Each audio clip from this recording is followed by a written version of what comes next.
ମାଉସୀର party ଦିନ ମିଲିଗଲା ଆମକୁ 2ଟା ଗୋଲାପ ଫୁଲ। ସେଥିଲାଗି ବୋଲି ମୁଇଁ ଆଉ ମୋର୍ ବହେନ ଗୁଟେ ଗୁଟେ ଭାଗ ହେଇ ଯାଏସୁଁ।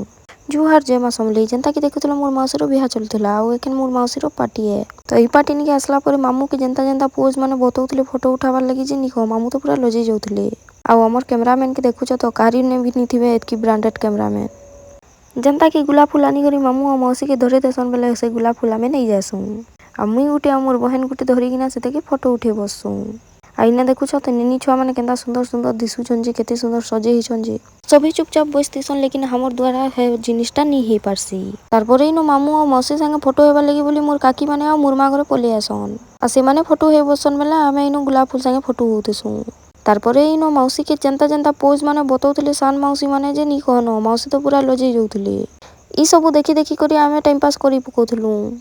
ହେନ୍ତା ବସି ବସି କରି ନ କେତେବେଲେ ଟାଇମ୍ ପଲେଇଗଲା ଯେ ଆମେ କିଛି ଜାନି ନି ପାରଲୁ। ବୁକ୍ ସୁକ୍ ସବୁ ଉଡ଼ି ଯାଇଥିଲା ନ।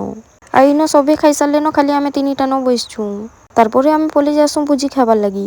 ଆଉ ଭୁଜିରେ ଇ ସବୁ ଆଇଟମ୍ ହେଇଥିଲା। ଯଦି କିଏ କିଏ ଖାଇବ ହେଲେ ଜଲ୍ଦି ଜଲ୍ଦି ପଲେଇ ଆସ।